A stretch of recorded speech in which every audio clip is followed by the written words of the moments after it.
Chapter 1: Shadows of the Silent Boy. The wind howled outside, as if the very air itself were warning of something dark. Inside the old mansion, silence was both a comfort and a threat. The walls, once vibrant with color, now stood as pale witnesses to time's cruel passage. Dust lingered in the air like forgotten memories, and every step taken echoed as though the house itself was holding its breath. In the dim light, the shadows seemed to stretch unnaturally long, casting an eerie pallor over everything. A cold breeze swept through the cracked windows, carrying with it an unsettling whisper that seemed to seep from the very foundation of the house. It was the kind of cold that didn't just touch your skin but crawled beneath it, settling in your bones. And then, in the silence, a faint sound, a child's laughter, soft at first but unmistakably there. It wasn't the playful giggle of a child, but something far more sinister. The kind of laugh that echoed in a place where it didn't belong. It came from the very walls, as though the house itself were mocking the living. The laughter faded, leaving an uncomfortable stillness, yet the feeling of being watched lingered. Every corner seemed to harbor a secret, every shadow a presence, something that had been forgotten, something that had been left behind. But what? The camera slowly moved down a long hallway, the wood creaking underfoot. It was an old house, but there was something more to it, something that didn't belong. The floorboards groaned with each step, as if the house itself were alive, aware of every movement, every breath. At the end of the hallway, a door stood slightly ajar, its dark interior swallowed by the shadows. The door hadn't been opened in years, yet it creaked open as though inviting someone or something in. And then it stopped. For a moment there was nothing, just the silent air, thick with tension. But then, as if guided by an unseen hand, the door slowly creaked open wider. The camera zoomed in on the empty room inside, the darkness so complete it seemed almost tangible. There was a strange sensation in the air, like the temperature had dropped suddenly. The whispers grew louder, echoing in the empty room. But there were no figures, no signs of life. Just shadows, and yet something was there, something waiting, but what was it? Every inch of the room felt heavy, as if the weight of 1,000 unsaid words hung in the air.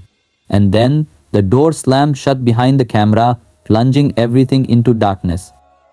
The room, now cloaked in darkness, felt as though it had been frozen in time. The air was thick, pressing against the chest, making each breath harder to take. The only sound was the soft scratching of something far in the distance, as though something was moving behind the walls. The wind had died down, leaving an eerie silence that swallowed the house. The camera moved through the pitch-black room, the only source of light being a small sliver from a broken window, where the moonlight barely filtered through the cracks. But even that faint glow seemed unwilling to touch the corners of the room, where the darkness seemed to twist and bend unnaturally. Shadows clung to the walls, reaching out like dark fingers, grasping at nothing, and yet watching everything. And then from the darkness the faintest sound, a whisper. It was too soft to make out, but it was there. A word, a name, whispered just below hearing, something from long ago, something that didn't belong. Suddenly the camera snapped to focus on a dusty old portrait hanging crookedly on the far wall. The face in the painting, a young boy, was almost unrecognizable under the layers of grime. His eyes, however, were still sharp. Unsettlingly so. The longer the camera lingered on those eyes, the more they seemed to shift, to follow, as if the boy in the painting was watching, waiting. A gust of wind from an unknown source sent the curtains fluttering, casting fleeting shadows across the room. For a moment the boy's face seemed to move, his lips curling into a faint, twisted smile. But when the camera blinked, it was gone. Just the hollow, empty eyes staring back. The temperature in the room dropped again, colder than before. The air felt heavier, as though the weight of something unseen was pressing down on the house, on the very walls. A sense of dread settled deep in the pit of the stomach. Footsteps, heavy, deliberate, someone or something was moving closer. But the room remained empty.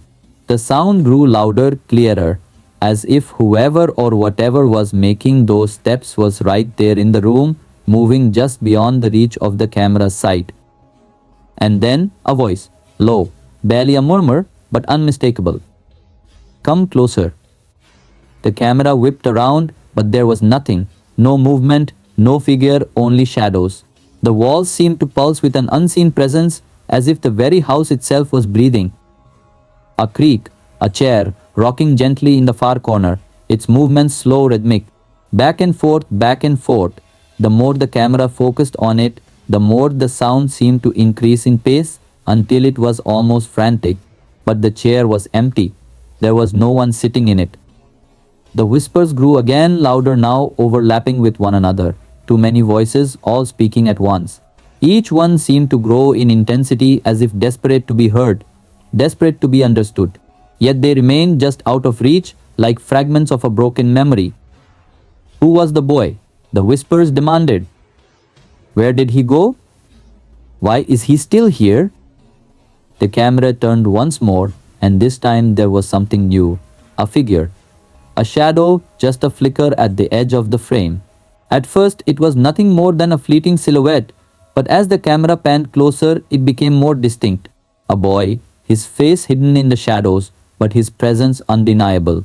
His eyes dark and hollow, staring straight at the camera. Silent. And then, just as quickly as he appeared, the figure vanished. The room returned to its former silence. But something had changed. The shadows seemed to stretch farther now, reaching deeper into the corners of the room. The air was colder, thicker, as if the house was holding its breath, waiting. A door far in the distance creaked open. Just a crack, a soft breeze blew through, disturbing the dust that had settled on the floor. The camera zoomed in, the darkness beyond the door feeling alive, as though something was watching from the other side. You can leave, the whisper echoed again, this time louder, more desperate. The house had always been abandoned. At least, that's what the people said. But those who lived in the town, those who remembered, knew better. They knew the stories, they knew the boy who never left, the boy whose shadow never faded. And as the camera slowly moved toward the door, inch by inch, the air grew heavier. Each breath felt harder to take, and in the distance the whispers continued, growing louder. Come closer. The wind picked up again, the sound growing louder, almost deafening. The shadows in the room seemed to stretch further, swirling around like smoke. The room was alive, filled with the presence of something long forgotten. But was it forgotten? Or was it waiting for someone, for something to remember?